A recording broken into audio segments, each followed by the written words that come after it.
quand ils l'ont croisé, c'est eux-mêmes qui sont venus dire aux gens que Jésus là, il est Dieu. Et plus tard, les Écritures ont confirmé ce qu'ils ont vu et ce qu'ils ont expérimenté. C'est comme ça que ça s'est passé. Voilà. Donc ceux qui sont là, non, Jésus est un simple homme, ils l'ont pas encore croisé. Et le profil Elijah James l'a bloqué, ça c'est un brouteur. Elijah James l'a bloqué, ça c'est un brouteur. Voilà. Et d'accord. Alors, j'ai à 400 Merci, personnes. Je vais montrer ma vidéo là. 400 personnes, on a 334. Alors, j'ai à 100 000 cas et 400 personnes. Partagez. On partage. Ah, 1400 partages. Ah, les gens ont partagé. Hein. Allons-y. 100 000 cas. Alors, j'ai à 400. Je vais vous montrer ma vidéo là. Une vidéo qui va vous couper le souffle. Donc, on t'apporte. Allons-y, les frères. On t'apporte. Allons-y. Ouais, Jérémy, parle. Tu voulais dire quelque chose là. Vas-y. Donc, je disais que moi, c'est pas... Bon, le musulman, il est ce qu'il est, au fait. Parce qu'il n'a pas encore les yeux ouverts sur ce qui est Christ. Parce que je l'ai toujours dit, l'école théologique ne peut pas enseigner qui est Jésus. À travers les études bibliques, on ne peut pas savoir qui est Christ. Mais c'est par révélation que Christ se voit. C'est par révélation. Sinon, il était lui-même en personne, en chair, dans sa nature. Il était devant les Juifs. Il a marché en Israël. Eux, ils le voyaient, il était devant eux, mais ils ne savaient pas que c'était Dieu qui était là. Pourquoi? Parce que le Christ lui-même, il n'avait pas ouvert les yeux. Donc, ils pensent que pour les musulmans, c'est autre chose. Mais ceux qui se disent qu'ils sont chrétiens, parce qu'être chrétien, c'est que tu as vu le Seigneur. Tu peux pas dire que tu es...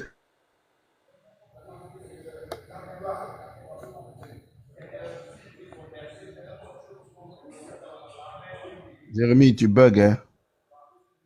Voilà, le chrétien averti, prononcez-vous vite avant que le pasteur commence à mettre les vidéos. Là. Aussi, toi, tu l'adores. Tu sais que tu es un idolâtre. Tu l'adores en tant qu'un homme. Tu l'adores en tant qu'un prophète. C'est que tu es un idolâtre.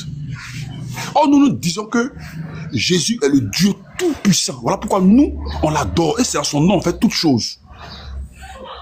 Parce que sans lui, en dehors de lui, Jésus a été clair en Jean 15, 5, il dit, sans moi, vous ne pouvez rien faire. En bon, nous savons que Dieu, lui, il est là, Dieu est incapable, c'est que sans Jésus, on ne peut rien faire. Ça vous dit rien. C'est que le grand Dieu des cieux, lui, se met à côté, et c'est sans Jésus, nous, on ne peut rien faire. Là, Jésus a été clair, il dit, sans lui, on ne peut rien faire. Bon, qui est-il pour le dire? Jean 15, verset 5, Jésus dit que sans lui, on ne peut rien faire. Qui est-il? Un simple prophète qui va dire cette parole-là. Sans lui, nous, on ne peut rien faire. Mais c'est Dieu. Donc ceux qui disent qu'ils sont chrétiens, et puis Jésus n'est pas Dieu, il est envoyé là, ce n'est pas des chrétiens, les frères. Ce n'est pas des chrétiens. Filtre où tu as raison, ce n'est pas des chrétiens. Arrêtons de nous blaguer. Ce n'est pas des chrétiens. Non, on est ensemble. Non, on n'est pas ensemble. Ils n'ont qu'à rejoindre les musulmans là-bas. C'est clair. Parce que vous faites semblant d'être chrétien, vous n'êtes pas chrétien. Voilà, moi c'est ce qu'il y avait à dire. Merci.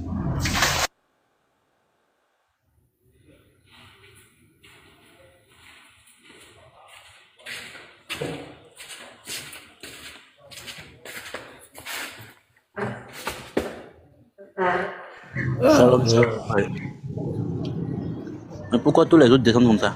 C'est l'œuvre qui bug ou bien c'est eux-mêmes qui descendent de mieux? Non, quand ils finissent de parler, ils descendent. Ah, Vas-y, le ah, ok. Alors, moi je me demande, chaque matin, quand je me lève et que je vois le live des apologètes là, je me demande, les musulmans qui arrivent à suivre Pasteur Ménard, à suivre les lives de Pasteur Ménard,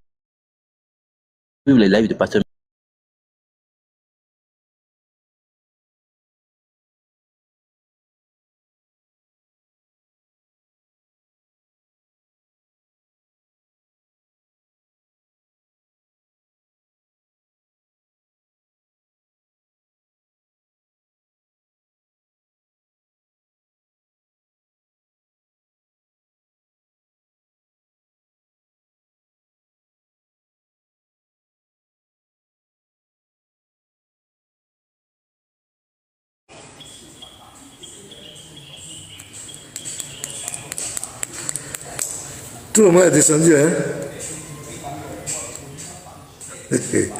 Attends, faites votre demande, les frères. Pardonnez. Le live là, c'était un peu bizarre là. Faites votre demande. Voilà, faites votre demande, vous allez remonter. Voilà, il fallait que je relance là. Attendez, c'est différent.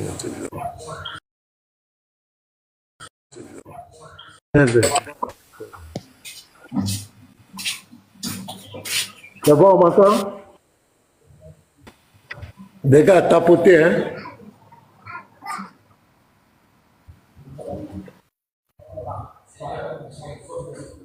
Roland Lagui là, c'est le Lévite ou bien? C'est qui?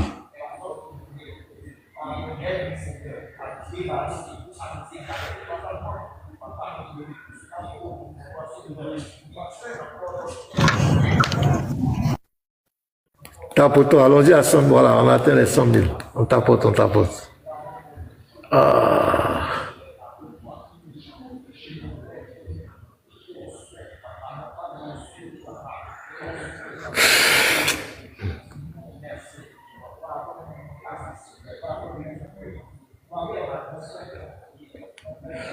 Allez-y, chrétien averti, c'est toi qui parlais, il faut parler.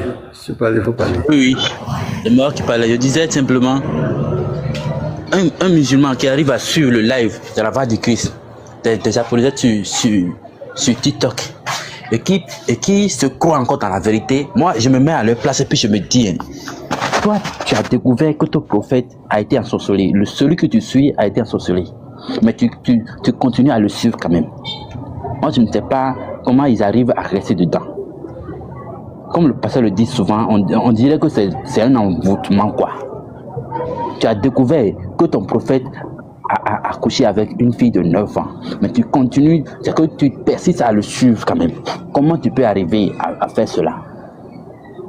On t'a montré, preuve écrit noir sur blanc dans tes sources, que ton prophète a arraché la femme de son fils adoptif. Et toi, tu te permets de prendre cette personne-là comme un modèle à suivre. Et puis, tu penses être dans la vérité avec ça. Et puis, tu es tous les jours, et puis tu es à l'aise, quoi. Moi, je ne comprends pas. Il m'a suffi seulement de voir que dans l'islam, je suis forcé de prier en langue arabe pour quitter. C'est seulement ça là qui m'a fait quitter l'islam, parce que j'étais trop kémite pour quitter là-bas. Maintenant, frère, on t'a montré qu'il ne peut pas te sauver. On dit tu vas passer par l'enfer, mais tu es dedans.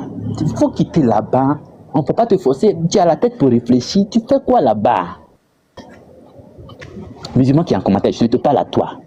Tu es soeur ou tu es frère, je te parle à toi. Il faut quitter là-bas. Ça ne peut pas te sauver. On t'a montré noir sur blanc que l'islam est venu pour combattre le christianisme. L'islam, c'est une copie collée modifiée de la Bible pour combattre le christianisme simplement. On te montre noir sur blanc les plagiats du Coran. On te montre noir sur blanc que Mahomet ne peut pas être sauveur selon la Bible. Mais tu persistes dedans. Pourquoi? Il faut quitter là-bas, frère et soeur. Il faut quitter là-bas. Tu ne peux pas être sauvé là-bas. Maintenant, au lieu d'utiliser ta tête pour réfléchir, pour voir si la vérité est là-bas, tu persistes à défendre coûte que coûte. Je parle là maintenant à les apologètes, les fils du diable, les apologètes des musulmans là. Hein, ils sont en train là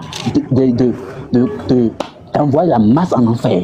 Ils sont là pour travailler pour le diable. Voilà Diané. Lui, toi tu n'as pas l'Esprit Saint, tu te permets d'expliquer Jean 3,16 que en l'islam Dieu a beaucoup de fils et puis tu te permets d'expliquer. Et puis tu es tout peinard dedans. L'islam, c'est religion des... Moi maintenant, à cause des lives de Pasteur Ménage, je culpabilise à cause de mes frères qui sont encore musulmans, à cause de mes parents qui sont... Je culpabilise. Je cherche comment les aborder. Je cherche comment les aborder pour leur dire la vérité sur l'islam. Parce qu'il y a tellement de choses à dire. Il y a trop de choses à dire pour qu'un musulman ne reste pas musulman. Là. Il y a trop de choses à dire. Il y a tellement de choses à dire. Et on était en train de parler de ça et voilà, les papillons se réveillent encore. Et puis ils sont derrière nous maintenant. Il va nous combattre. Toi tu es chrétien et puis tu dis que Jésus-Christ n'est pas Dieu. Tu adores qui? Tu adores qui? Tu adores qui dans le christianisme? Tu adores qui pour dire que Jésus-Christ n'est pas Dieu? Jésus-Christ n'est pas le Père, Jésus-Christ n'est pas le Père et le Fils et Dieu. Tu adores qui dans le christianisme pour dire que Jésus-Christ... Et puis c'est ça qui m'a bouleversé le plus. Hein. Celui qui m'a converti dans le christianisme, il était dans cette doctrine-là. Celui qui m'a parlé premièrement du Christ là, il était dans cette doctrine. Moi, je ne savais pas. Dieu merci, il y a Internet aujourd'hui. Puis j'ai commencé à confronter ma compréhension des Écritures avec lui. Aujourd'hui, maintenant, on est séparés. Alors que c'est lui qui m'a parlé du Christ, qui m'a montré que le Christ est au-dessus de tout. De tout. C'est lui qui m'a montré, qui m'a prouvé cela. Mais il dit que le Fils n'est pas le Père. Et puis, ça embrouille l'esprit. T'embrouilles l'esprit. Comment tu es chrétien et puis tu dis que Jésus-Christ n'est pas le Père? C'est écrit noir sur blanc qu'il est le Dieu véritable et puis tu veux débattre ça, tu veux débattre ça, tu veux... Aïe, mais vraiment, quand je vois les choses là, ça me... En tout cas, pasteur, bon live à vous, je me mute d'abord. Ok. Les gars, on t'apporte, voilà, on a bugué la connexion, l'audience est descendue, mais il faut tapoter, puisque j'ai des vidéos à vous montrer. Et il faut tapoter, continuer de tapoter les frères, continuer de partager. On continue de partager. Voilà, que Dieu bénisse abondamment. Donc, il y a, comment on appelle, cette affaire de Jésus est Dieu, Jésus n'est pas Dieu, que certaines personnes utilisent. Bon, vous devez le comprendre, hein, soit c'est là. Et généralement, ils ont ce trait de caractère en commun, la mauvaise foi. Au début, quand vous allez commencer, ils vont vous dire, nous là, nous ce sont les Écritures. Ce qui est écrit, c'est ce que Jésus a dit. C'est ça, nous on utilise, nous on croit en ça. Ça c'est au début. Mais quand vous rentrez maintenant dans la profondeur des Écritures maintenant, ces mêmes personnes vont commencer à mettre en doute la parole de Dieu. Ils vont te rejeter des versets, ils vont te faire des interprétations rocambolesques. Ils ont tous en commun. Le musulman qui dit Jésus n'est pas Dieu, quand tu discutes avec lui, le déni, le sophisme, la malhonnêteté intellectuelle, la mauvaise foi, ils ont tous ce trait en caractère. Ils ont tout ça en caractère. Ils ont tous ces caractères en commun. La vérité des Écritures. Ils ne peuvent pas. Et dans la Bible ici, il n'y a pas cet être humain. Moi je le dis. Il n'est pas né, celui qui va prouver dans la Bible que Jésus-Christ n'est pas Dieu. Non. C'est que tu es aveuglé, tu es envoûté. De dire que toi tu vas venir dans la Bible ici prouver que Jésus-Christ n'est pas Dieu. Tu ne peux pas. Tu ne peux pas. C'est comme si tu vas aller aux États-Unis et prouver qu'il n'y a pas d'Américains aux États-Unis. Tu vas aller en France pour prouver qu'il n'y a pas de Français en France. C'est ce que tu vas faire. Et à la fin, tu vas bégayer. À la fin, tu vas bégayer. Ah, tu dis, ChatGPT m'a mis KO hier. Attends, je vais faire quelque chose. Regarde. Musulman, je vais faire un exercice. Regarde. Je vais voir si tu seras d'accord avec ChatGPT. Je prends Apocalypse. Attends, je vais mettre. Selon Apocalypse 5. Selon Apocalypse 5. Regardez. Apocalypse 5, verset 9.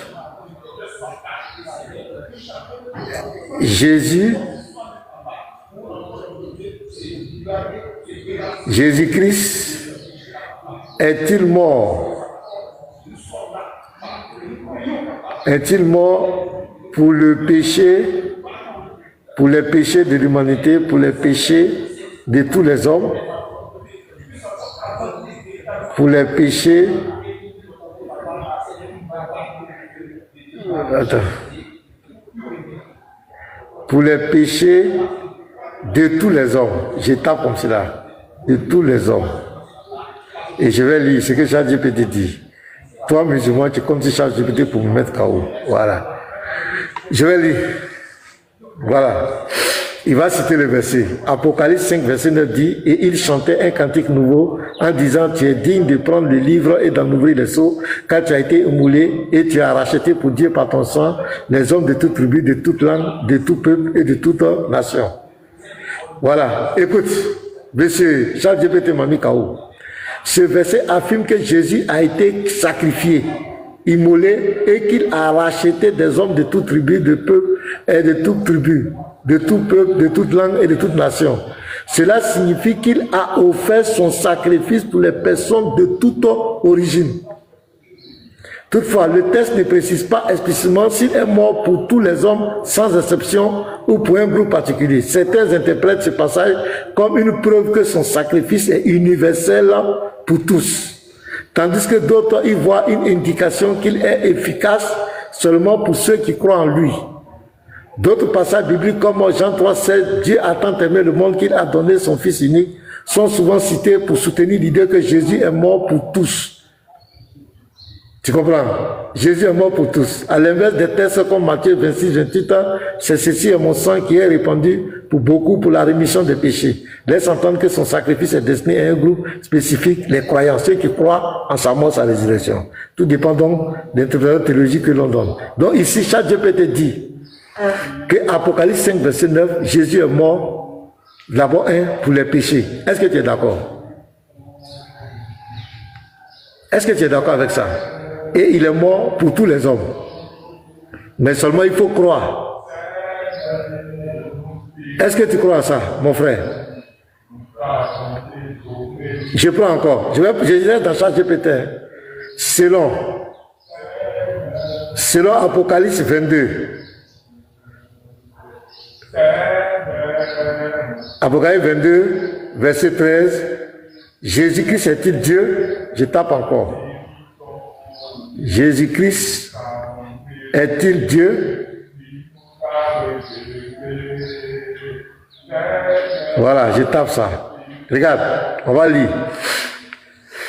Voilà, Apocalypse 22, verset 13 dit, je suis l'alpha et l'oméga, le premier, le dernier, le commencement et la fin.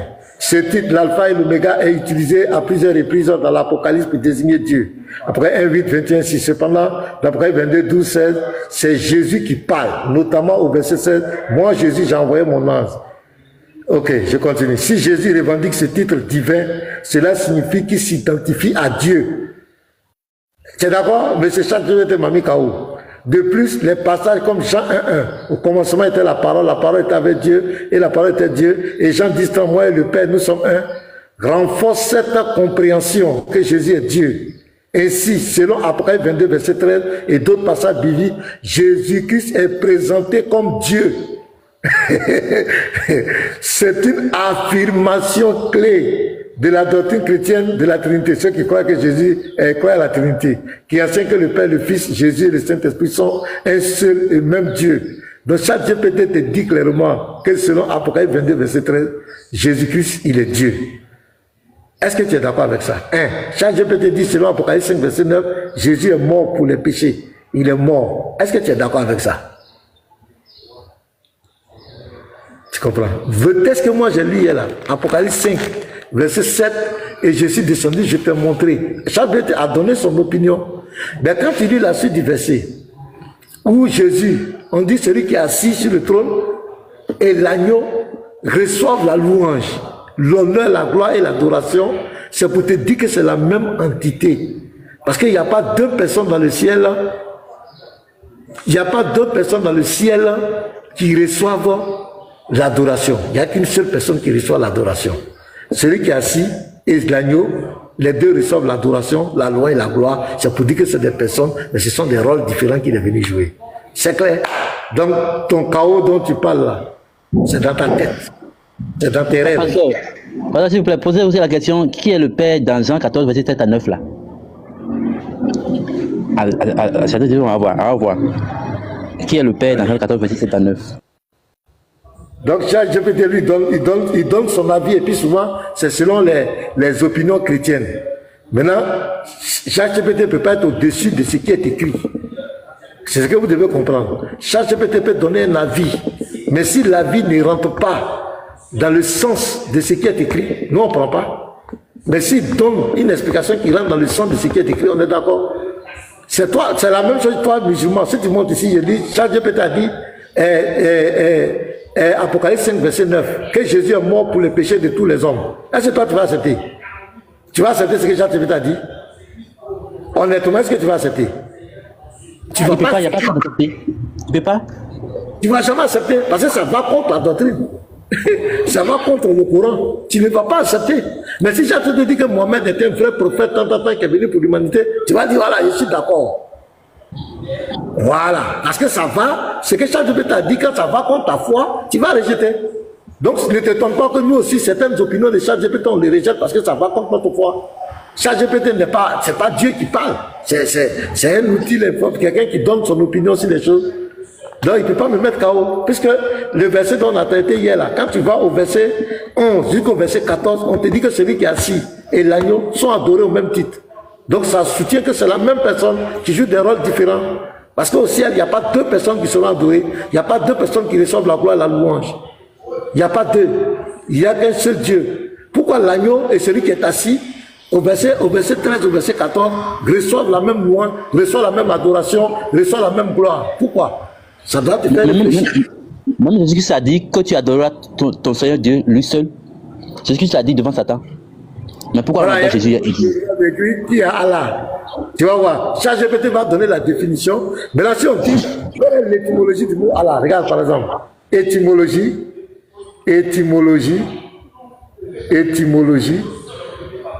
tu vois là, j'ai dit étymologie du mot Allah. Je vais mettre en majuscule même. Voilà, on va voir ce que ChatGPT dit. Recherche en cours.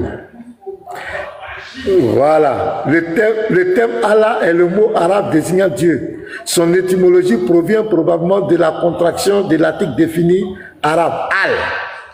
Le est du mot Ilah, qui veut dire divinité ou Dieu, formant ainsi Al-Ilah, signifiant littéralement le Dieu. Cette origine, tu as compris? De Allah veut dire le Dieu. Cette origine est renforcée par des liens avec d'autres langues sémitiques. Par elle, en araméen, le terme Elah est utilisé pour désigner Dieu. Tandis qu'en hébreu, on trouve Eloah. Ces similitudes suggèrent une racine commune dans les langues sémitistes pour désigner la divinité. Ainsi, le mot Allah s'inscrit dans une tradition linguistique sémitique plus large, reflétait l'idée d'un Dieu unique et suprême. Voilà. Donc, les musulmans utilisaient ça pour dire que c'est le Dieu suprême. Sinon, l'étymologie du mot Allah, c'est la contraction de Al-Ilah qui veut dire le Dieu. Allah veut dire le Dieu. C'est pas le nom de quelqu'un. Yeshua, bienvenue. Voilà, sois béni. Shalom, pasteur. Donc, les frères, je vais vous montrer la vidéo là maintenant. Voilà, je vais vous montrer la vidéo que je voulais vous montrer et je vais avoir votre opinion là-dessus. Voilà, écoutez très bien. Voilà, je mets le volume bien. Écoutez très bien cette vidéo.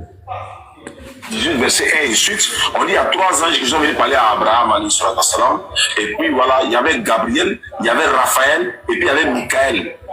Alors quand tu vois dans la Bible, on dit nos 3 hommes sont venus parler avec eux, il y a un qui s'appelait l'Éternel. L'Éternel là, même le nom éternel est donné à Salomon dans la Bible. Le nom éternel là, c'est attribué à l'être humain, Salomon dans la Bible, éternel. Attends, est-ce que vous avez bien compris la partie là?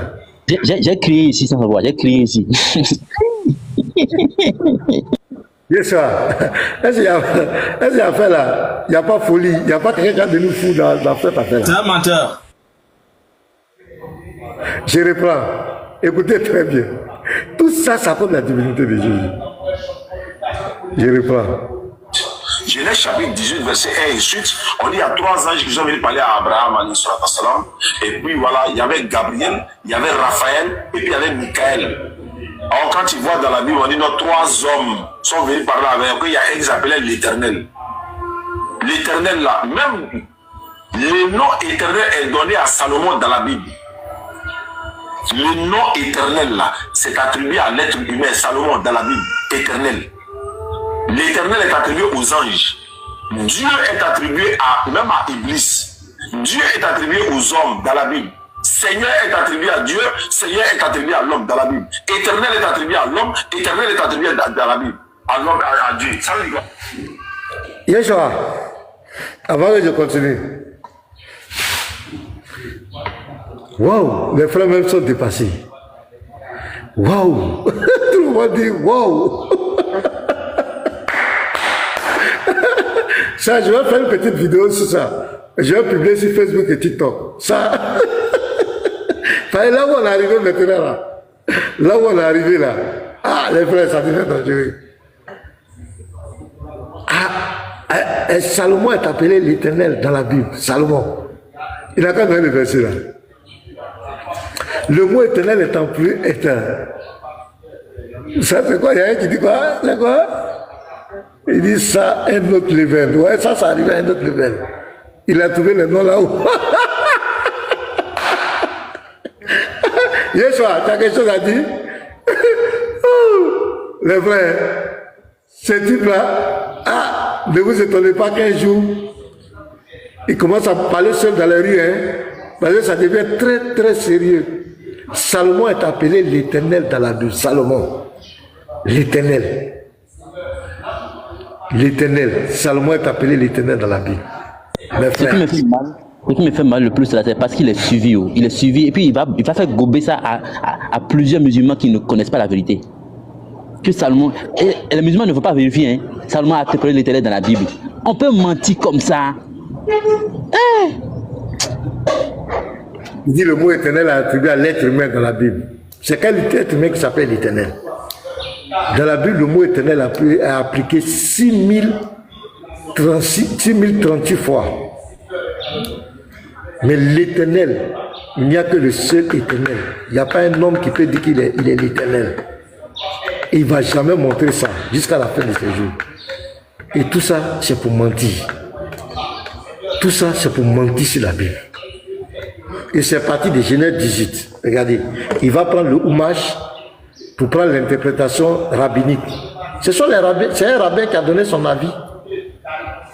Le houmage, c'est l'interprétation, c'est la Torah et puis l'interprétation des rabbins. Quelqu'un qui a donné son avis parce qu'eux aussi, ils ont un problème avec le Messie. Donc là, puisque les chrétiens disent que c'est Dieu qui s'est fait homme, donc partout ils vont voir où Dieu s'est manifesté homme là, ils vont rejeter. C'est ce que les rabbins ont fait. Ils ont écrit le hommage, mais dans le même hommage là, Yeshua le livre, les juifs, les rabbins là même dit que Dieu a apparu à Abraham. Quand Abraham a vu Dieu, Dieu lui a apparu. Est-ce que lui peut accepter ça? Comment on peut dire que les hommes ont été appelés éternels dans la Bible? L'éternel. Comment? Ça devient sérieux, les frères. Ça devient sérieux. Ça dit que il faut mentir sur notre foi. Toujours mentir. C'est facile de mentir sur la Bible. C'est facile de mentir, de dénigrer la Bible, de dire n'importe quoi. Le verset Genèse 18, Genèse 18 là, on va lire. On dirait qu'il a oublié aussi Deutéronome 6.4 qu'il cite à longueur de journée là. Il a oublié ça. Il a oublié Deutéronome 6.4 ce jour là. Un menteur notoire. L'Éternel lui a apparu parmi les chaînes de Mamré. On dit l'Éternel lui a apparu. Il a apparu à Abraham. Le problème c'est quoi? Ce verset montre que Abraham n'a jamais été musulman. Le Dieu dont Abraham adorait n'est pas le Dieu de l'islam. Voici le problème. Ce verset est clair. Celui qui a apparu à Abraham ici là, c'est l'Éternel. Avec un E majuscule, c'est l'Éternel Yahweh, Hachem. C'est lui qui a apparu à Abraham. C'est pas quelqu'un d'autre, c'est pas un ange. D'abord on dit l'Éternel lui a apparu parmi les chaînes de Mamré. Qui est l'Éternel qui lui a apparu là? C'est qui?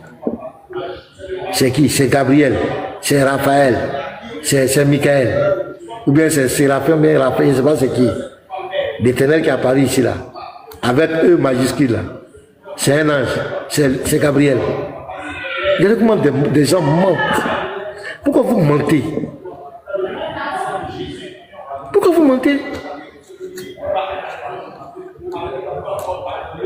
Il leva les yeux et regarda, et voici 3 hommes étaient debout près de lui. Quand il les vit, il courut au devant d'eux depuis l'entrée de sa tente et se prosterna en terre. Et il dit, Seigneur, si j'ai trouvé grâce à tes yeux, ne passe pas, je te prie. Loin de tout ce que Abraham ici ne s'adresse pas au toi. il s'adresse à un parmi les trois. Il y a un dedans qu'il appelle Seigneur, il se prosterne et c'est lui qui l'appelle Seigneur. Ce n'est pas un ange. C'était trois hommes qui étaient devant lui. Mais pourquoi il se prosterne devant un et il lui dit Seigneur? Il continue. Et Abraham va avoir un discours avec lui maintenant. L'un d'entre eux dit, donc parmi les trois hommes là, au verset 10, l'un d'entre eux dit, je reviendrai vers toi à cette même époque, et voici Sarah, ta femme, aura un fils. Sarah écoutait à l'entrée de la tente qui était derrière lui. Abraham et Sarah étaient vieux, avancés en âge, et Sarah ne pouvait plus espérer avoir des enfants. Elle lui en disant, maintenant que je suis vieille, aurais-je encore des fils? Mon Seigneur aussi est vieux. L'Éternel dit à Abraham, tu as vu? C'est l'Éternel qui parle, c'est pas un ange. Pourquoi donc Sarah a-t-elle ri en disant, est-ce que vraiment j'aurai un enfant, moi qui suis vieille? Y a-t-il rien qui soit étonnant de la part de l'Éternel? C'est lui qui parle avec Abraham, parmi les trois hommes. Au temps fixé, je reviendrai. C'est l'Éternel qui parle. Vers toi, à cette même époque, Sarah aura un fils. Sarah mentit en disant, je n'ai pas ri, car elle a eu peur. Mais il dit, au contraire, tu as ri. On va continuer. Abraham deviendra certainement, c'est lui qui parle, hein? Abraham deviendra certainement une grande nation et puissante. En lui seront bénies toutes les nations de la terre. Car je l'ai choisi. C'est l'Éternel qui parle, c'est pas un ange. C'est pas un ange qui parle ici, c'est l'Éternel, car je l'ai choisi. Afin qu'il ordonne à ses fils, à sa maison, après lui de garder la voie de l'Éternel en pratiquant la droiture et la justice, et qu'ainsi l'Éternel accomplisse en faveur d'Abraham les promesses qu'il lui a faites. Et l'Éternel dit, c'est pas un ange. Tu peux aller prendre le hommage, prendre le commentaire derrière la baie, ça n'engage que lui, mais ici là, le texte est clair. L'Éternel dit, et il va parler, ils vont parler, je vais détruire Sodome et Gomorrhe. Abraham va intercéder devant lui, que non, tu ne dois pas détruire, c'est qui, c'est un ange? C'est Abraham qui parlait. Et quand Abraham parle là, regarde, il dit quoi? Les hommes se lèvent et allaient, attends. Fais mourir, Abraham va parler, fais mourir. Attends. Les hommes s'éloignaient de Sodome, mais Abraham s'était encore en présence de l'Éternel. Vous voyez? Abraham s'approcha et dit, feras-tu aussi périr le juste avec le méchant? Il parle à Dieu. Peut-être y a-t-il 50 justes au milieu de la ville? Les feras-tu périr aussi? Et ne pardonneras-tu pas à la ville à cause des 50 justes qui sont au milieu d'elle? Verset 25. Fais mourir le juste avec le méchant, en sorte qu'il en soit du juste comme du méchant. Loin de toi cette manière d'agir. Loin de toi. Celui qui juge toute la terre n'exécutera-t-il pas la justice? À qui Abraham s'adresse ici? Abraham s'adresse à l'Éternel. Qui va juger toute la terre? Ça veut dire qu'Abraham parle. Et l'Éternel dit, il répond, c'est pas un ange. Et l'Éternel dit au verset 26, si je trouve dans Sodome 50 justes au milieu de la ville, je pardonnerai à toute la ville à cause d'eux. C'est l'Éternel qui parle. Est-ce que c'est l'ange qui pardonne? Abraham reprit et dit, voici j'ai osé parler au Seigneur. Abraham parle de l'Éternel. Donc c'est l'ange là qu'Abraham appelle le Seigneur là. Moi qui ne suis que poudre et sang. Regardez les propos d'Abraham, il sait qu'il est devant Hachem, il est devant l'Éternel. Peut-être des 50 justes en manquera-t-il 5? Pour 5 ans, détruiras-tu toute la ville? Et l'Éternel dit, c'est un dialogue direct. Et l'Éternel dit, je ne la détruirai point si j'y trouve 45 justes. Abraham continua de lui parler et dit, peut-être s'y trouvera-t-il 40 justes. Et l'Éternel dit, je ne ferai rien à cause de ces 40. Abraham dit que le Seigneur, il parle de son Seigneur devant qui s'est prosterné, que le Seigneur ne s'irrite point et je parlerai, peut-être s'y trouvera-t-il 30 justes. Et l'Éternel dit, c'est l'Éternel qui parle, je ne le ferai point, et si j'y trouve 30 justes. Abraham dit, voici, j'ai osé parler au Seigneur, peut-être s'y trouvera-t-il 20 justes. Et l'Éternel dit, je ne la détruirai point à cause de ces 20. Abraham dit que le Seigneur ne s'irrite point. Il parle d'Hachem, de l'Éternel. je ne parlerai plus que cette fois. Peut-être se trouvera-t-il dit juste, et l'Éternel dit, je ne la détruirai point à cause de ce dit juste. Verset 33, regardez, le verset 33, le chaos. L'Éternel s'en alla lorsqu'il achevait de parler à Abraham. Et Abraham retourna dans sa demeure. On dit que ce n'est pas l'Éternel. On dit c'est Séraphin, c'est quoi? La Bible n'a jamais dit ça.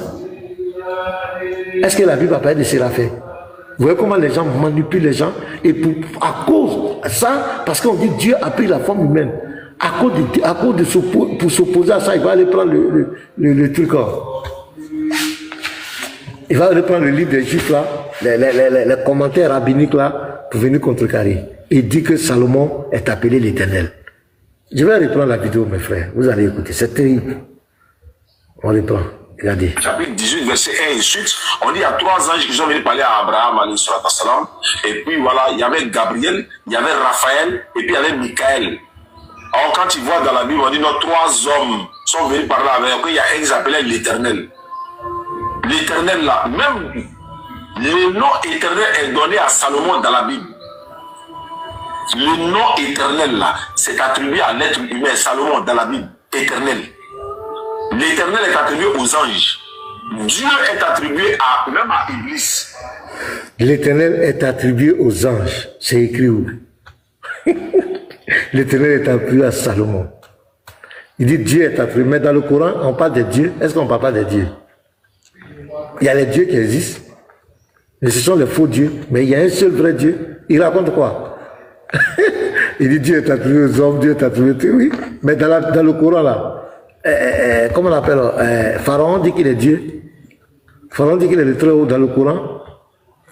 Ça ne veut rien dire. La Bible parle de faux dieux. Il y a des dieux, des faux dieux. La Bible dit Satan est le Dieu de ce siècle, mais c'est un faux Dieu. Mais il n'y a qu'un seul véritable Dieu. Qu'est-ce qu'il raconte? Qu'est-ce qu'il raconte? Qu'est-ce qu'il raconte? Il dit le mot Seigneur. Oui, Seigneur, ça veut dire maître.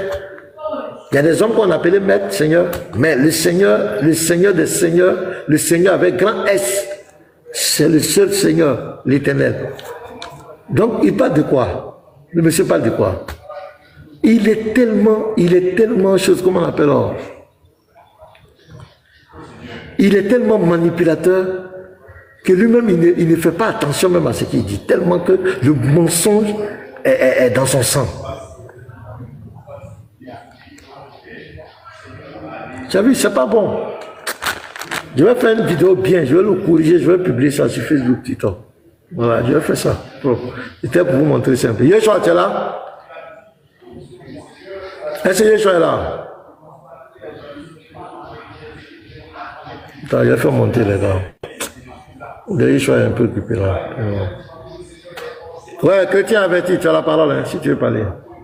Ok, il y a quelqu'un qui s'appelle fille de Bataza qui est en bas là, et qui est en train de dire de n'importe quoi. Si tu veux poser des questions, monte, on va te répondre. Faut monter, on va te répondre. Alors,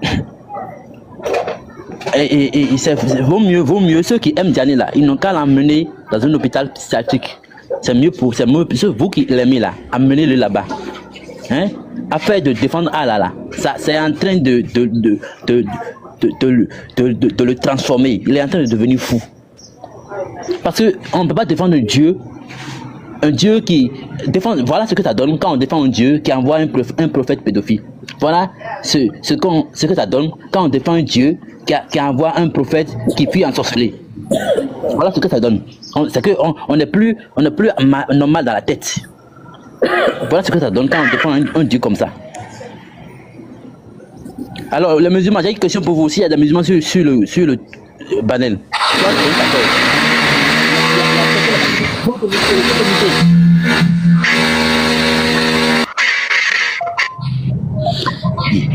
Et dans la sourate 24, il y a quelqu'un là-bas qui dit c'est moi Dieu.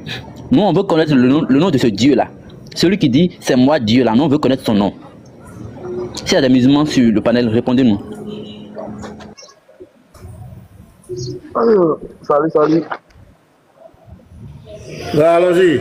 Attends, ils vont donner la vie sur la vidéo. Peut-être d'autres vont donner la vie sur la vidéo. Après, tu as posé ta question.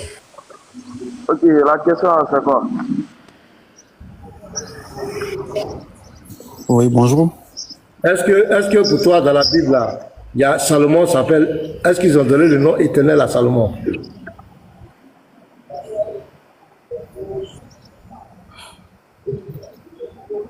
Selon Diané, est-ce qu'il a dit la vérité? Bon, lui, il est en rouge. Hein. Bon, Stéphie, vas-y. Stéphie, je sais pas. Bonjour. Oui, bonjour, chers frères et sœurs, c'est Stéphane, hein, Stéphane. Voilà. Je vous suis depuis l'année dernière. Toute l'équipe du pasteur Anomena, vraiment, je vous apprécie beaucoup. Parce que moi, j'ai un arrière-plan musulman. Mon père fut musulman, ma grand-mère avec laquelle j'ai été élevé, elle aussi était musulmane. Et j'ai jamais adhéré à l'islam. C'était tellement bizarre. J'étais toujours avec eux. Mais le Seigneur a fait de sorte que je ne sois jamais musulman véritablement. J'ai vécu avec eux parce que dans mon cœur, je savais qu'il y avait quelque chose de fou en fait.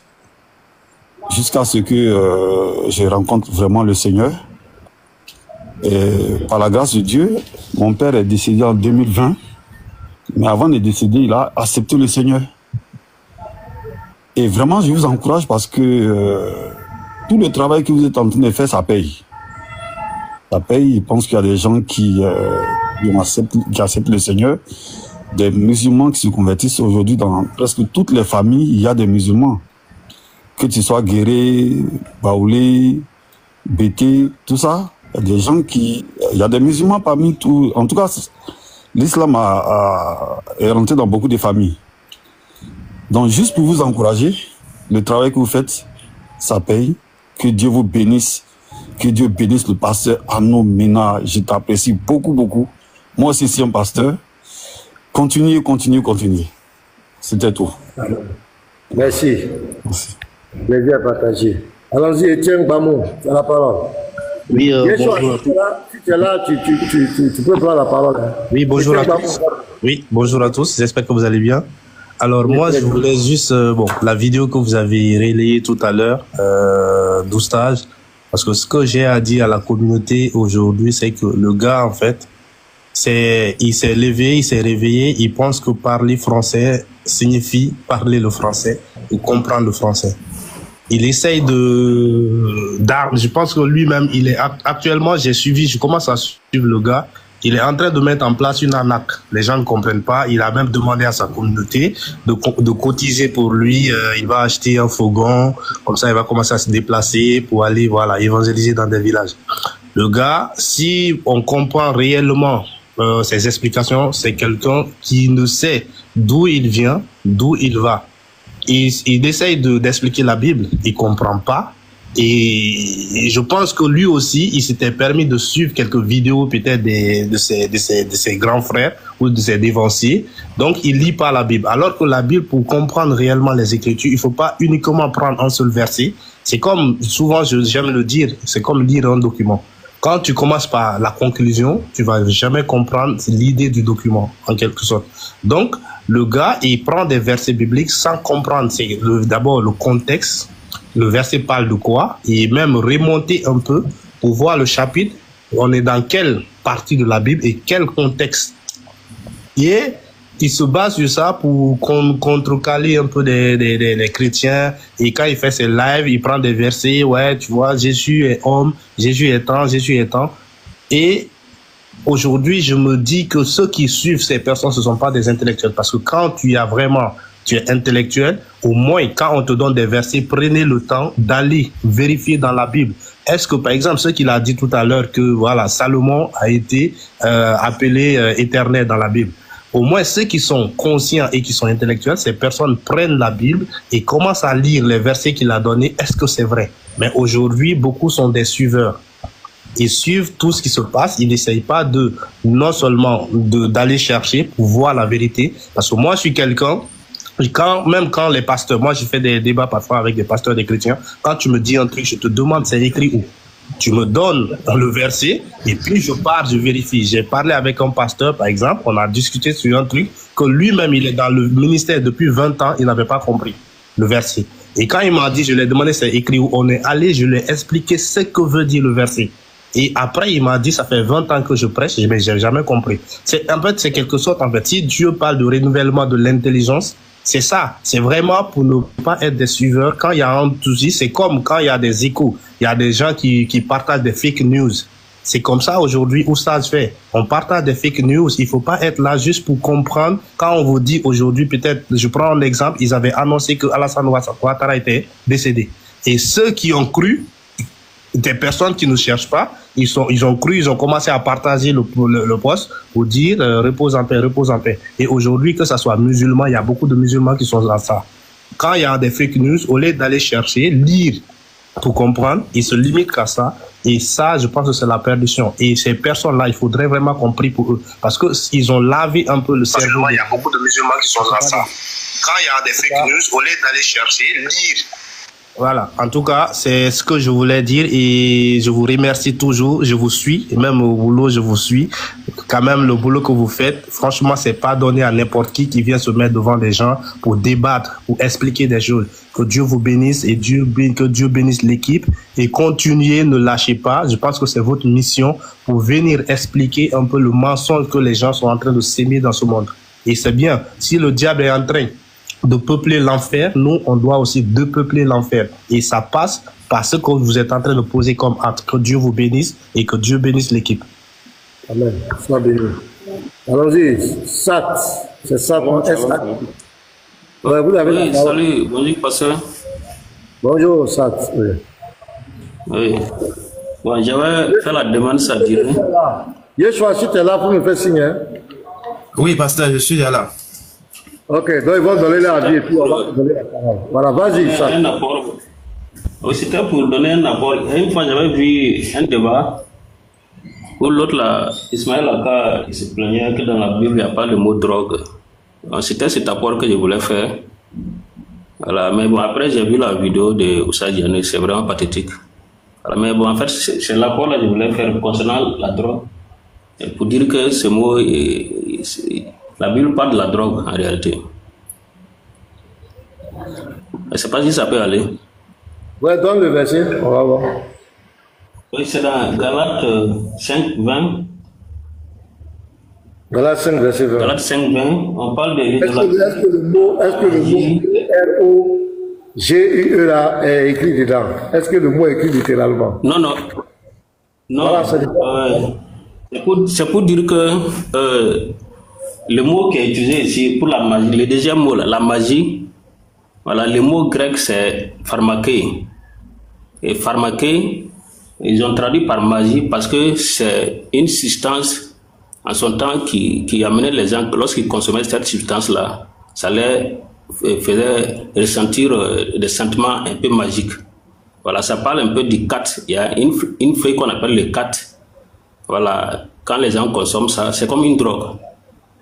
Voilà, donc ça fait référence un peu à ça. Donc, et c'est ce mot plus tard qui a été utilisé pour indiquer pour la pharmacie. Parce qu'en ce moment, il n'y avait pas la pharmacie. Donc, quand ils ont créé les pharmacies, donc c'est ce mot qui a été utilisé. Et vous voyez la pharmacie, en anglais, on dit drugstore. Drugstore, c'est-à-dire magasin de drogue. Voilà, et c'est par là maintenant que le mot drogue est sorti. Donc c'est pour dire, c'est pas comme si la Bible ne parle même pas du tout de la drogue. La Bible parle de la drogue. Voilà. Et c'est cité comme un péché, c'est-à-dire les désirs de la chair. Voilà. Donc, la drogue, c'est interdit par la Bible. C'est ce que je voulais apporter, quoi. D'accord. D'après vous, t'as compris? Il y a qui encore? Jésus, voilà, vous pouvez parler, donnez votre opinion rapidement. On va donner la parole à Yeshua. Pasteur, s'il te plaît, tu peux m'accorder 30 minutes? Il n'y a pas de souci. Ah, tu vas revenir quoi? Oui, je reviens, mais je suis là, mais je reviens, je finis avec quelque chose. D'accord, il n'y a pas de souci. Je vais attention, okay. Moi, mais je dois couper tout à l'heure. Je vais faire de papier là. Ok, d'accord. Je vais donner des opinions de lui. Shalom, shalom, pasteur. Merci pour l'œuvre. Vraiment, Il faut toujours dénoncer ça. Non, je vais sortir d'ici. Je prie que le Seigneur même rencontre ce Diané-là. Si c'est la mauvaise compréhension, bon, il n'y a pas de problème. Mais tel qu'il fait, on sent clairement que c'est sciemment. C'est sciemment, il ment. Et il avait dit un jour, son objectif c'est que de convertir les gens, quelle que soit la situation. Donc tu peux utiliser tous les moyens pour convertir les gens. Il ne sait pas qu'il est en train de remplir l'enfer. Il aide Satan à remplir l'enfer. Que le Seigneur le rencontre, tel qu'il fait sciemment là. Quand le Seigneur va le rencontrer, lui-même, il verra. Nous, on n'a aucune puissance. C'est le Seigneur qui fait le combat lui-même. Tel qu'il fait sciemment, le Seigneur va le rencontrer. Vous allez voir ici. Si c'est qu'il interprète mal, il ne maîtrise pas, on peut comprendre. Mais on sent que c'est sciemment il fait. L'objectif, c'est de distraire les gens, c'est d'amener les gens à douter de leur foi. Non, non, non. Vraiment, il faut te repentir, hein, Diané. Si tu m'écoutes, il faut te repentir. Sinon, le Seigneur va te rencontrer. Tu verras ce que le Seigneur même va te faire. Parce que c'est trop flagrant. C'est sciemment que tu fais des choses comme ça. En tout cas, on te laisse au Seigneur. Merci beaucoup, pasteur. Merci, sois béni, frère. Allons-y, avec qui il n'a pas encore parlé là? Isère 2980. Voilà, tu as la parole. Isère. Allô? Allô? Oui, allô, on vous écoute, hein? Allô? Oui, allô? Ah, bonjour, pasteur. Bonjour, monsieur. Oui, bonjour, pasteur. Bonjour, on vous écoute, hein? Vous avez la parole. Comment bonjour. vous allez? Je vais bien. Oui, je vous remercie vraiment pour votre travail que vous êtes en train de faire. C'est un travail vraiment Tu vas venir avec édifier le corps de Christ partout dans le monde. Tu dis à grand, mon J'aimerais vraiment apporter des éclaircissements sur ce que Oustad Diané est en train de faire. Lui, c'est une manière de déconstruire, n'est-ce pas, la foi chrétienne de ceux-là, n'est-ce pas, qui ont accepté le Seigneur Jésus. Mais moi, je sais que le Seigneur va le visiter un jour parce que lui, je ne sais pas si c'est par ignorance qu'il est en train de faire. Il se lève lundi 4 matin, il interprète les Écritures à sa guise. Je ne sais pas si c'est une possession, je ne sais pas, il est possédé par un esprit, je ne sais pas. Mais ma prière est que le Seigneur vraiment puisse rencontrer, n'est-ce pas, ce monsieur du nom Oustad Diané. Je vous remercie. Amen. Ok, merci beaucoup. On continue, hein? Yes, il vient c'est quoi là? Monsieur Yes. Monsieur Yes, tu as la parole. Non. Bonjour, monsieur Ménard. C'est une erreur. En fait, je suis au boulot et dans un plafond. J'écoutais, mais le téléphone était dans la poche. Désolé. D'accord, ok. On va faire descendre. Anyway, shalom à toi. Tout le temps, était déjà là. Shalom à tous.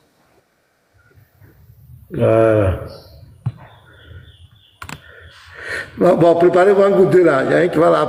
Après l'exposé de Yeshua, je vais couper. Je dois remplir des papiers là. Donc, je vais arrêter. Si Yeshua finit net, je coupe. Demain même là, je n'aurai même pas le temps même. Je vais une réunion là, toute la journée là. Donc, fils de et puis voici l'un d'entre vous se prépare après l'exposé de Yeshua. On va basculer chez vous là-bas. On t'apporte les frères en attendant que Yeshua vienne. Je pense que le fils peut lancer. Fils peut lancer. J'ai une coupe d'électricité. Je ne suis pas sûr de pouvoir lancer. Il y a une coupure générale là. Ouais, là aussi, il faut avoir pour la batterie, les trucs, tout ça là.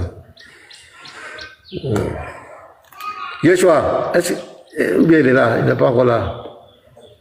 Si à ce que Yeshua finisse, si la copie est réglée, Il a dit 30 minutes. Ok, voilà, maintenant si quelqu'un a quelque chose à dire, on va voir la vidéo. Il vient d'arriver là. Gianni a fait quoi? Comme je viens d'arriver là, Gianni il a fait quoi encore? C'est toujours lui, hein. Il a fait quoi encore? Je vais t'envoyer ça en privé. Okay. Comme je vais faire une vidéo sur ça, je t'envoie, tu peux regarder ça en privé. D'accord. Filtre, toi aussi tu as vu? Non, pasteur, j'ai pas vu. Ok, je t'envoie aussi, regardez en privé. Je vais publier ça. Ceux qui veulent regarder, donc allez partager. Voilà, je vais publier ça. Je vais faire une vidéo sur ça, partager sur ma page Facebook et sur la page TikTok. Voilà, filtre, je vous envoie. Vous pouvez regarder ça. Maintenant, il y a Diabaté, la vidéo de Diabaté.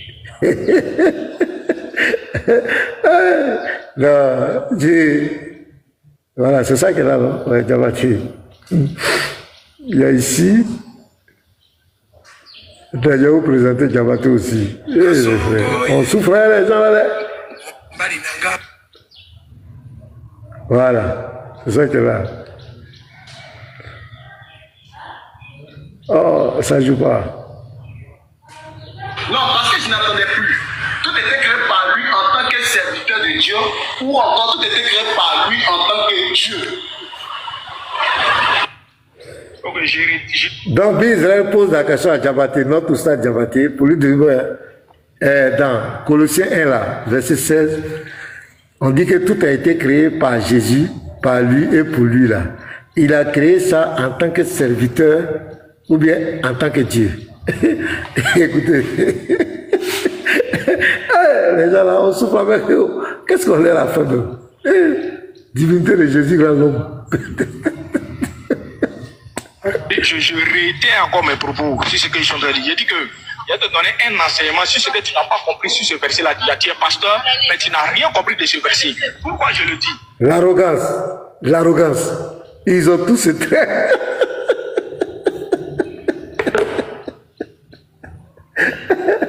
Oh, c'est pas étonnant. Ce n'est pas étonnant, pasteur. Ce n'est pas étonnant. Tu es ignorant.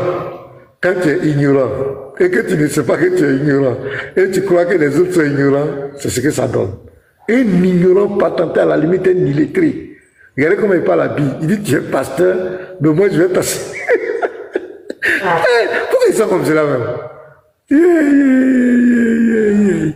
Allons-y. Et je réponds à ta question d'entrée. Je ne suis pas comme toi. C'est-à-dire que je ne fais pas comme toi qui va soulever 20 versets, 30 versets, 40 versets avant de pouvoir répondre à une petite question. Je ne suis pas comme toi. Je réponds d'entrée à ta question. En tant que serviteur, tout a été créé par Jésus en tant que serviteur de Dieu. Tout a été créé par lui, pas en tant que Dieu, mais en tant que serviteur. Donc, voici brièvement répondu à ta question. Maintenant, je te donne maintenant l'enseignement que tu ne connais pas, que tu ne donnes jamais à tes fidèles dans l'église, à savoir si tu as une église. Donc, monsieur l'enseignant, qui dit que Bi est un ignorant et que Bi ne connaît pas, il dit que... Pasteur, il préfère admettre que un serviteur peut créer l'univers, peut créer tout l'univers, que de comprendre dans sa petite intelligence là que c'est Dieu qui est là. Et il s'est dit connaisseur, c'est-à-dire que lui il préfère expliquer que c'est en tant que serviteur que Jésus a créé l'univers, les planètes, les galaxies. Non, c'est terrible, hein? Est-ce que ça va chez ces gens? Ça va dans sa tête. Non, ça va pas, il y a un problème. Non, roi de Salem attend de dire depuis quand... C'est-à-dire parce qu'on a... Oui, tu disais on a mis dans leur tête que Jésus, n'est pas Dieu. Donc même quand ils voient que Jésus a créé l'univers là, ils préfèrent enseigner que Jésus a créé ça en tant qu'être humain. Mais pas en tant que Dieu. C'est terrible. Il reconnaît qu'il a créé des serviteurs. Écoutez-le. Et c'est son arrogance même. C'est son arrogance même qui me dépasse. Hey! Ça dit, tu es aveugle, tu es arrogant, tu es aveugle. D'ailleurs, même, je te réponds rapidement. Déjà, de 1, pourquoi je le dis? J'ai dit le verset qu'elle-même nous dit quoi? Que Il est l'image du Dieu invisible. Je te donnais un enseignement là-bas d'abord. Le premier-né de toute la création. Dieu est-il le premier-né de sa création? Dieu a-t-il une image? C'est la question qu'ils sont en train de se poser. Voilà pourquoi j'ai dit dans Jean 5, le verset 37, on dit, Jésus a dit, personne n'a vu Dieu. Mais où ils ont mis Dieu pour lui donner une image? Et puis que ce soit Dieu lui-même, frère. Ils n'ont pas vu Dieu pour lui donner une image. Donc Dieu n'a pas de ressemblance dans sa création. Dieu n'est pas égal à sa création. Voilà pourquoi dans Ésaïe 29, le verset 1, on dit, quelle perversité est la faute? Le potier doit-il se rendre semblable à l'agile afin que le vas-y de l'ouvrir, tu ne m'as point fait. Attends, c'est la question que Israël lui a posée, il a train de répondre comme cela là. En fait des images. C'est la question de Bill qui est là. Et premier-né, il ne connaît même pas le terme premier-né. Qu'est-ce que signifie premier-né? Il ne connaît même pas. Pour lui, quand on dit premier-né, ça veut dire qu'il vient d'être créé. Non. Le premier-né, ça exprime la prééminence. La prédominance. Dieu a utilisé ce mot-là plusieurs fois. David, quand vous lisez le psaume 89, le verset 29 ici, Dieu dit que David est le premier-né des rois. Est-ce que David est le premier-né? Il n'est pas premier-né. Même dans sa famille, David était le plus jeune. 1 Samuel 16, verset 11, il était le plus jeune. Mais pourquoi on dit premier-né? Premier-né, c'est de marquer une certaine prééminence, la prédominance. Dieu met la... Ça dit que quand il rentre dans la création, il devient l'entité la plus importante. On va lire le verset. Colossiens 1, regardez les frères. Les gens sont des ignorants. Il est l'image du Dieu invisible, le premier-né de toute la création. Quand il rentre dans la création, il devient le premier-né. Quand tu prends le psaume 89, verset 28, Exode 4, verset 22, Dieu dit qu'Israël est son premier-né. Tu vas voir, David aussi est le premier-né. C'est un mot que Dieu met pour montrer la prééminence, l'importance de cette personne. Donc, quand l'image du Dieu invisible, il dit que personne n'a donné image à Dieu, c'est Dieu qui produit son image. C'est Dieu qui produit son image. Et on a montré dans la sourate, dans le Sahih Bukhari 6227. On a montré que Mohamed a dit que Allah a créé Adam à son image. Donc Allah a une image. Les ignorants ne connaissent rien. Et l'image du Dieu invisible, le premier-né de toute la création. Ça veut dire quand il rentre dans la création, il est le premier. Donc on dit qu'en lui ont été créées toutes les choses qui sont dans les cieux et sur la terre. C'est Sahih Al-Bukhari combien? Vous avez donné une source là? 6227. 6227. Les visibles et les invisibles, trône, dignité, domination, autorité, tout a été créé par lui et pour lui. Il est avant toute chose et toute chose subsiste en lui. Il est la tête du corps de l'Église, il est le commencement, le premier-né d'entre les morts. Quand il rentre dans les morts là-bas encore, il devient le plus important. Partout il rentre, il est premier. Partout il rentre, il est premier. C'est comme quand il rentre dans la création, il est le premier. Quand il rentre dans le royaume des morts, il est le premier là-bas. C'est pour montrer la prédominance, la prééminence. Afin d'être en tout le premier. Ouais, non, ça ne veut pas dire qu'il est le premier de la création. C'est une position supérieure. Pour dire que quand il rentre quelque part, il devient la chose la plus, il devient l'être le plus important. Donc quand il rentre dans la création, c'est pourquoi on dit le premier-né de toute la création. Quand il rentre dans la création, il devient l'élément prépondérant, il a la prééminence, la prédominance, c'est tout. Mais un ignorant comme ça, il ne connaît pas. Il ne connaît rien. Dieu n'a pas d'image. Nous, on n'a pas donné image à Dieu. C'est Dieu qui s'est produit son image. C'est Dieu qui a produit son image. Quand il dit créons l'homme à notre image, c'est pas, il a une image. Donc déjà, Dieu, avant même la fondation du monde, avait déjà préparé cette manifestation physique-là. C'est pourquoi il dit, avant que le monde me fût, j'avais la gloire auprès de toi. Cette manifestation physique-là, Dieu, dans sa présence, avait déjà ça. Puisqu'on dit que pour le sacrifice de l'agneau là, dans 1 Pierre 1, le verset 18 au verset 20, ça a été prédestiné avant la fondation du monde. Il ne connaît rien, on va l'écouter, c'est pathétique quoi. Ou soit encore tu n'as point d'intelligence. Vous insultez l'intelligence de Dieu en disant que Dieu il est devenu un être humain. Non, Dieu n'est pas un être humain. Donc Jésus-Christ est présenté ici en tant qu'un serviteur. Voilà pourquoi on nous dit tout a été créé par lui. Mais qui crée par lui? C'est Dieu qui utilise Jésus pour faire la chose. Selon ce verset, je réponds selon ce verset. Tout a été créé par lui. Il dit c'est Dieu qui utilise. On dit par lui. On dit ce livre a été écrit par Uniboy. Aïe. Cette maison a été construite par Fils du Très-Haut. Fils du Très-Haut, c'est toi qui as construit, bien c'est pas toi. C'est quel français? Tout a été créé par lui. Il a construit. Oui. Ce panel a été ouvert par Pasteur Ménard. Ouais. Non, ce n'est pas Pasteur Bernard qui a ouvert. C'est pas Pasteur Bernard qui a ouvert. C'est pas moi. Mais ça fait pitié. On dit que tout a été créé par lui. On dit que ce n'est pas lui. Et il incite. Donc, allons-y. Tout a été créé par lui. Voilà pourquoi l'autorité qui a été donnée à Jésus par Dieu, à la fin des temps, il va remettre cette autorité-là à Dieu, selon 1 Corinthiens 15, à partir du verset 24. On dit ensuite viendra la fin, quand il remettra le royaume à celui qui est Dieu et Père. Mais si Jésus-Christ est le détenteur du royaume, et que c'est celui-là qui a créé le royaume, selon Luc 10, le verset 21, on dit Jésus tressaillit de joie et dit, je te loue Père, Seigneur du ciel et de la terre. Mais si c'est lui qui est le Seigneur du ciel et de la terre, et que c'est lui qui a créé le monde, et que c'est lui qui est le Dieu tout-puissant, mais c'est quel Dieu qui est en train de glorifier? Il dit que c'est lui qui a créé les cieux et la terre d'Israël. Tu n'as pas l'enseignement. Donc je te réponds encore 1001 fois. Selon ce verset, c'est parce que Jésus-Christ est simplement le serviteur de Dieu et non Dieu. Voilà pourquoi à la fin de ce verset, lorsque tu continues, quelque chose que tu ne vas jamais continuer, on nous dit quoi? On dit, il est l'image du Dieu invisible à partir du verset 15. Lorsqu'on descend à la suite du verset, on nous dit quoi? Paul va te dire quoi? On dit, car Dieu a voulu. Car Dieu a voulu, j'ai l'impression qu'il allait dire, moi-même j'ai voulu que je sois Dieu. Mais on dit, car Dieu a voulu que toute plénitude habita en lui. Mais qui lui a donné le pouvoir? Qui lui a donné cette plénitude-là déjà pour qu'il soit Dieu, frère? Donc il est le serviteur de Dieu. C'est Dieu qui a voulu que toute plénitude soit en Jésus selon ces textes. Donc voici brièvement répondre à ta question. Je réponds encore à ta question en te donnant cet enseignement-là. Il est le serviteur de Dieu et non Dieu. Donc j'ai répondu à ta question, vas-y.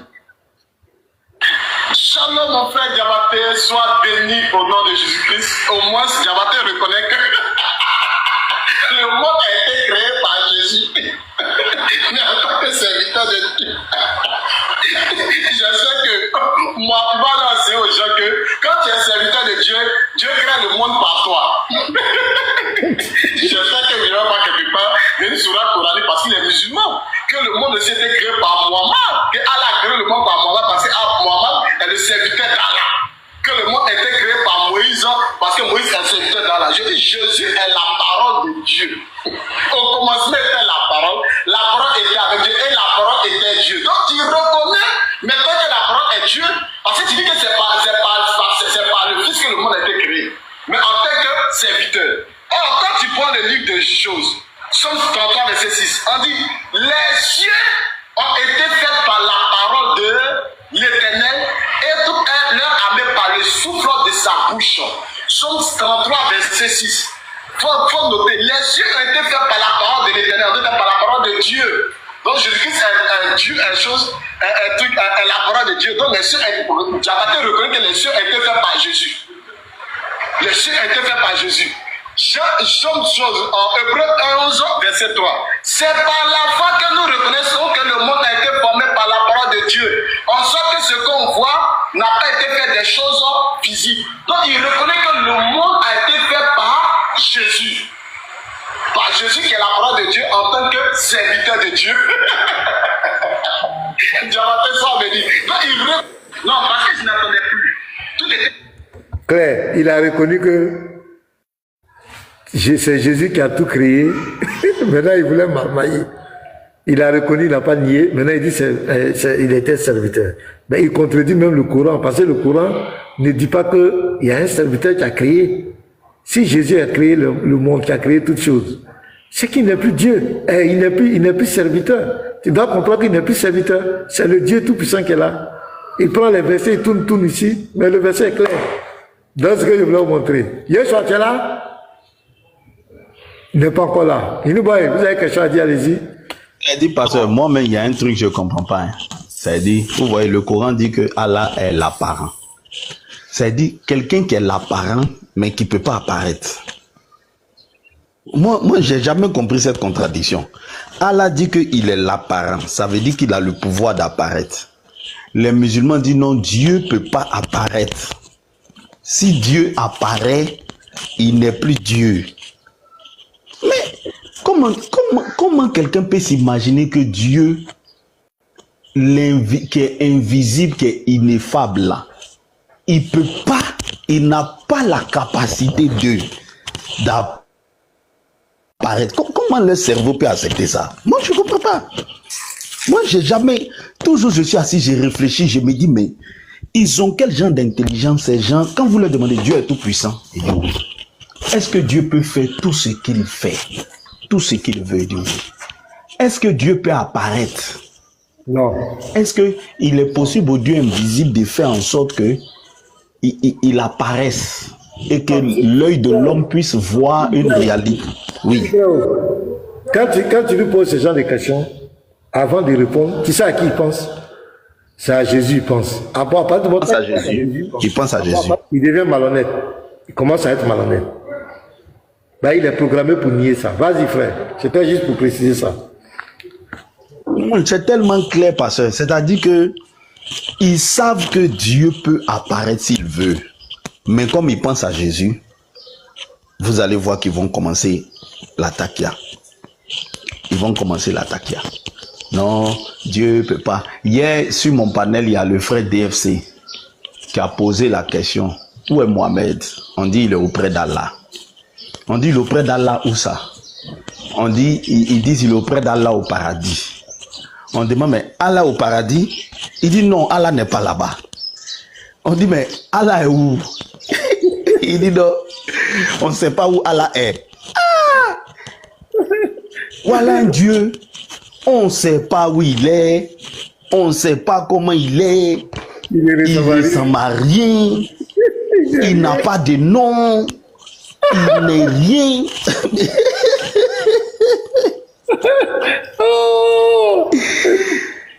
J'étais choqué. J'écoute. Tu dis quoi? Un Dieu qui est quoi? Un Dieu, il n'est nulle part. Il n'est pas quelque part. On ne sait pas où il est. Il ressemble à rien. Il n'est rien. Il n'a pas de nom. C'est-à-dire, il n'est même pas le vide. Il n'est même le vide, il n'est pas le vide. Il n'est rien.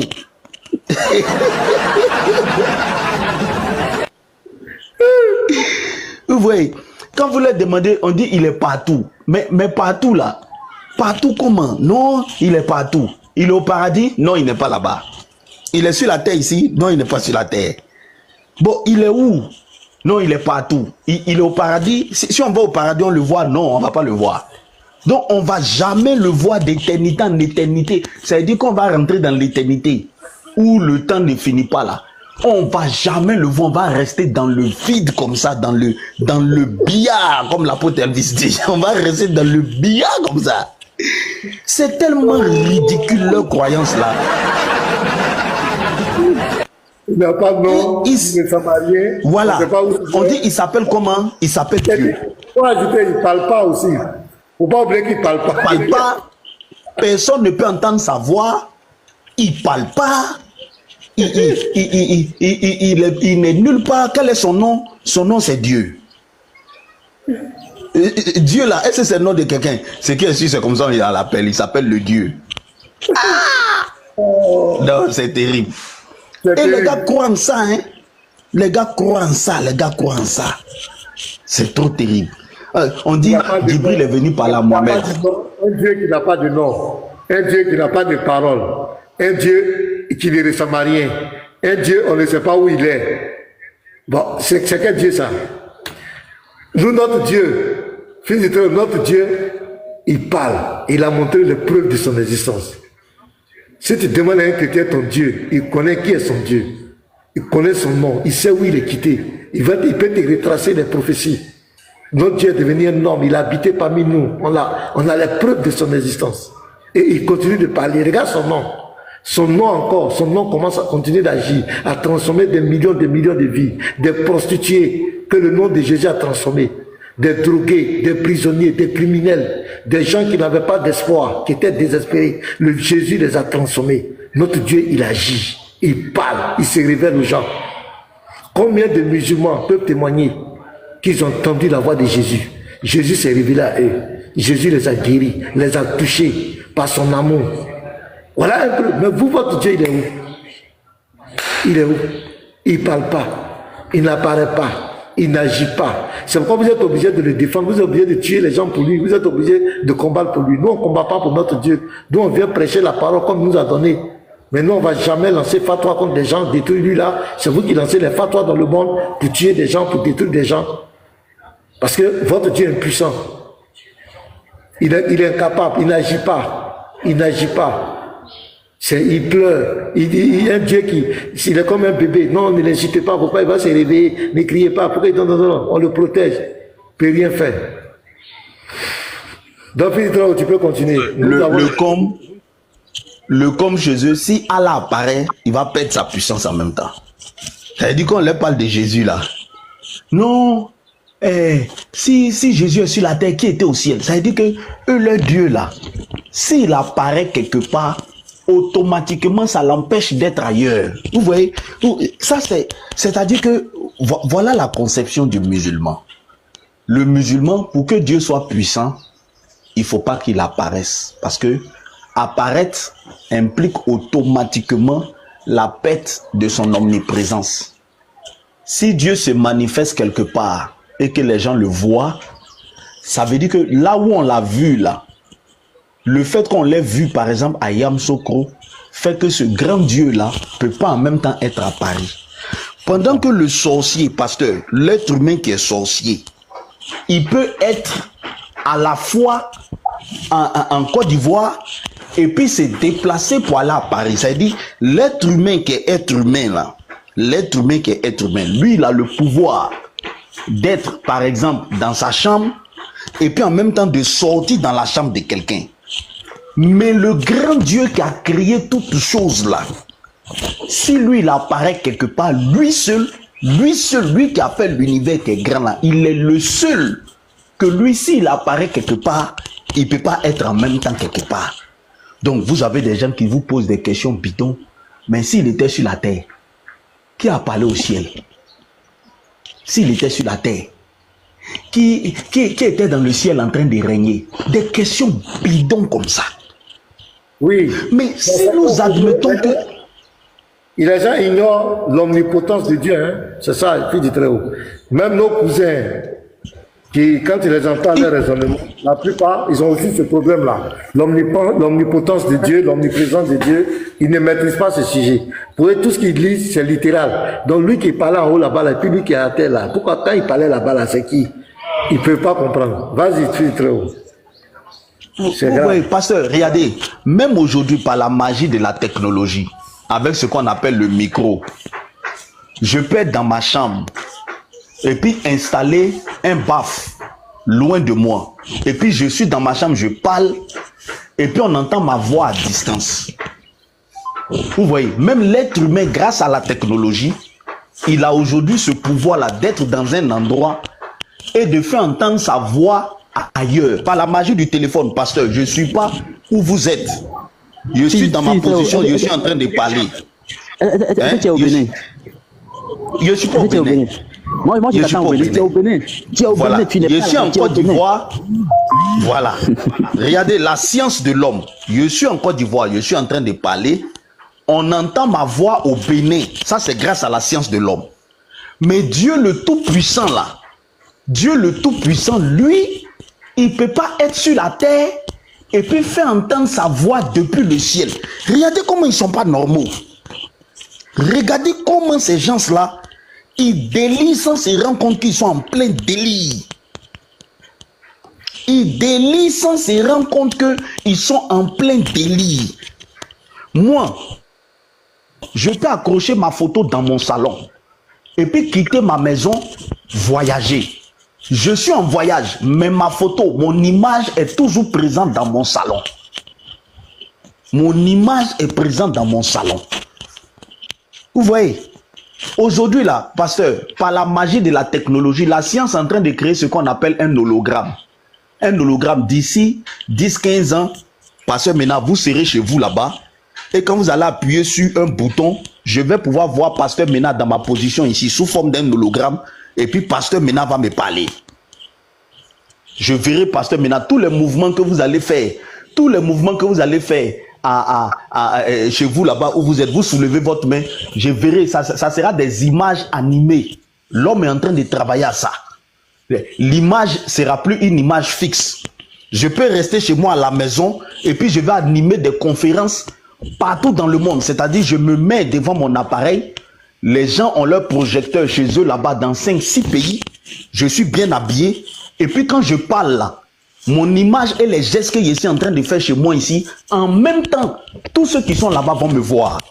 Comme le Fils a dit, ce que le Père fait, le Fils le fait pareillement. Donc pendant que moi je serai ici, tous les mouvements que je vais faire, mon hologramme qui sera partout chez vous sera en train de faire pareillement que moi. C'est-à-dire que l'homme aura le pouvoir de se projeter, de projeter son image dans plusieurs endroits et son image là va faire tout ce qu'il fait en même instant. Mais le Dieu tout-puissant, que eux ils disent que ce Dieu-là, il est tout-puissant là, Dieu ne peut pas faire ça. Comment ces gens-là, ils raisonnent? Comment ceux-là, ils réfléchissent dans leur cerveau? Comment ils réfléchissent dans leur cerveau? C'est grave. Mais qu'est-ce qui peut limiter Dieu si Dieu est tout-puissant? Où est-ce qu'on peut le limiter? Et c'est triste pour eux. Tout ça à cause de Jésus. Parce que, pasteur, s'ils admettent ça, ça veut dire que Jésus est Dieu. Ça veut dire automatiquement que le Coran est faux. Et pour ne pas reconnaître que le Coran est faux, il faut, voilà. Il faut attaquer la Bible. Il faut mentir sur la Bible. C'est triste. Regardez même, pasteur, même la mort. Est-ce que vous savez que, pasteur, les musulmans n'ont pas la compréhension de la mort? Les musulmans ne savent pas ce que c'est que la mort. Pour le musulman, c'est-à-dire que nous, là, notre existence va s'arrêter quand nous allons mourir. Alors que c'est faux. C'est la chair, là. La chair, là, ne va plus fonctionner. Oui, la chair, là, ne va plus fonctionner, mais nous serons toujours vivants. Notre conscience, là, sera toujours vivante. Vous voyez? Mais quand tu vas dire un musulman qu'en réalité, l'homme ne meurt pas, l'homme change juste d'état, il change juste de forme. Il passe d'une forme physique à une forme, entre griffes, spirituelle. L'homme passe d'une forme physique à une forme spirituelle. Sous cette forme spirituelle-là, on ne peut plus le voir dans la création ici. On peut plus, l'œil physique ne peut pas le voir. Sinon, l'homme passe d'une forme physique à une forme spirituelle. C'est ça qu'on appelle la mort. Ils ne savent même pas ce que c'est que la mort. Ils ne savent pas. Même la mort, les musulmans ne savent pas ce que c'est que la mort. Et c'est terrible. Et c'est terrible. Parce que l'homme n'était pas cher au début. L'homme était sous une forme spirituelle. Et l'esprit là, qu'on a fait rentrer dans un corps pour qu'il puisse vivre dans le monde matériel. Mais quand la mort, ce n'est que la dématérialisation, c'est tout. La mort, c'est la dématérialisation de l'homme. L'homme perd sa substance matérielle et redevient un être en griffe immatériel. C'est ça la mort. C'est ça la mort. Ils ne savent pas ce que c'est que la mort. Non, ils sont là, ouais, on a tué Jésus, Jésus est mort, machin, n'importe quoi. N'importe quoi. Et quand tu leur expliques ces choses-là, ils discutent. Merci, fils de Tréau. Je voulais, avant que Yeshua ne vienne, je voulais rappeler aux frères, j'avais donné l'annonce ici, le frère, le professeur doit se marier le 19 avril à Abidjan. Donc, tous ceux qui sont à Abidjan, les apologètes, oui, qui est à Abidjan, on doit se retrouver là-bas. On va se contacter en privé, mais on n'ira pas à ce mariage les bras ballants. La Bible dit dans Hébreux 13, verset 4, que le mariage soit honoré de tous. C'était un événement heureux. On attend vos cadeaux. Voilà, envoyez des cadeaux, même si c'est des gestes symboliques. On va rassembler ce jour-là. Ce jour-là, on va donner au nom des chrétiens de TikTok. C'est un mariage. On doit encourager le frère, le professeur. Deuxièmement, il y a Andropov, qui nous a donné un joli garçon, un bébé. On doit envoyer aussi les savons. On doit faire un geste pour envoyer les savons. Donc, la cagnotte est déjà ouverte pour tous ceux qui veulent faire parler les cœurs. Voilà, par rapport au mariage et au don de bébé de notre frère Andropov Yuri, l'homme aux 3 cailloux, qui a créé un petit Andropov. Donc, nous devons le faire, les frères. Voilà, oui, le muezzin, c'est le muezzin. Donc, laissez parler votre cœur. Voilà, pour le mariage, c'est le 19 avril.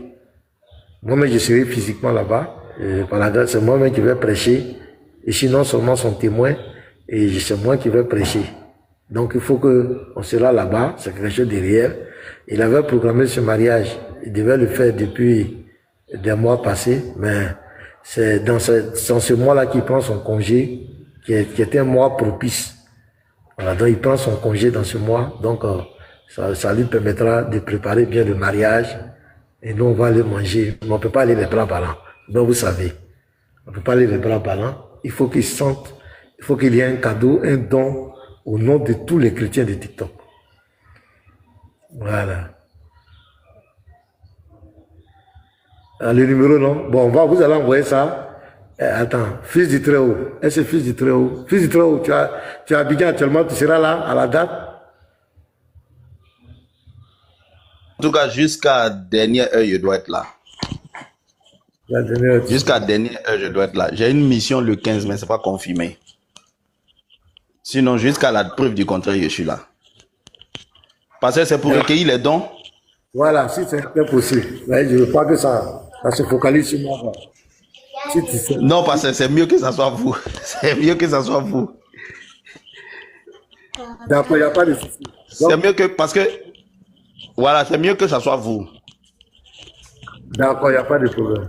Je vois. Il n'y a pas de souci. Donc, tous ceux qui veulent faire un don, c'est-à-dire que si tu veux faire le don par rapport au savon, tu m'appelles. Vous connaissez mon numéro, hein, c'est le 07.